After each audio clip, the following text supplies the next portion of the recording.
Hello everyone, welcome to Redmen TV. It is of course my match reaction after Paris Saint-Germain beat us by 2-0. Where do we start with that one? I somehow weirdly still think we're in the tie because I believe that at Anfield with our fans and this competition, anything can happen. We've carried much worse teams than this one to famous victories. And I think there's a possibility that something special might happen, although the betting man in me would suggest that that's not going to happen because Paris Saint-Germain are quite frankly much better than us. They proved that tonight. They kind of toyed with us at times, to be honest with you.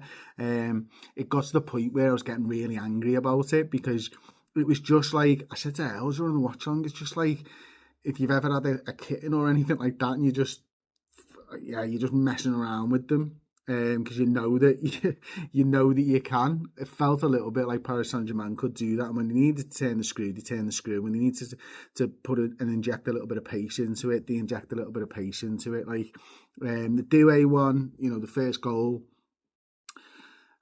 I was wondering what the hell Virgil van Dijk was doing, to be honest with you. He gets dragged into the centre. I think he's following Cavaciello. And Cavaciello ends up just sort of flicking the ball around the corner.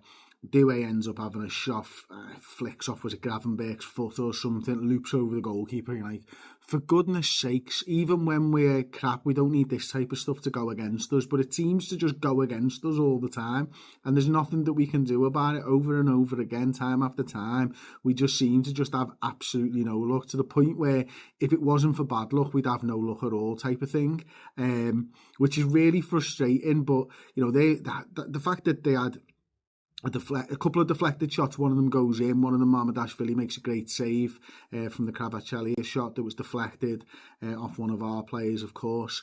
Kind of kept us in the time, Mamardashvili, didn't he?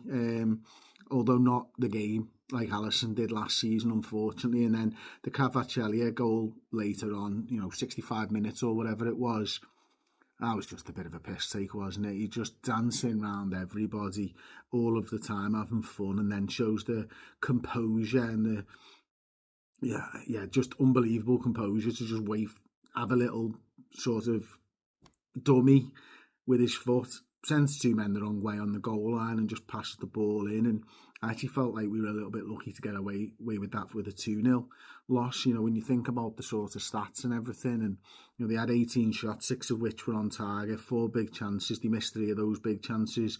We had 3 shots not on target, no big chances. We had 26% of the ball to their 74%. I mean, it was just a bit of a fucking battering in terms of that. I think expected goals was like 2.2 to Liverpool's 0.18. It's just total domination.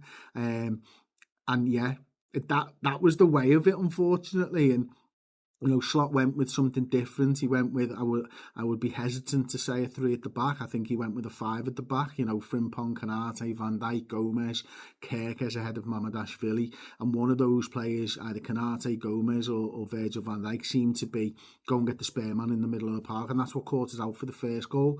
And I think they caught us out a few times with that, actually, and the centre-backs, like, we needed that extra man for that because that was the tactic, I think. But their movement, their fluidity, it's absolutely brilliant. They pop up all over the place and they're all willing to press 100% of the time, again, over and over again, relentlessly, and put you under pressure. And the fact that Liverpool would just not seem to realise that that's what would happen. Someone said in the YouTube comments to us tonight on the watch-along that, like, how can you be in love with this PSG side for a year, talk about them non-stop, and not understand that they're going to harry you every single time? Because Liverpool dwelt on the football, and Liverpool basically had Wirtz and Ekitike as two guys who would maybe, try and get up the field and put the foot on the ball, but there was just nothing from them. Like, Ekitike was poor tonight, and, Wirtz probably the same, and, on the ball, Gravenberch did all right, slaloming through at times, McAllister did all right defensively.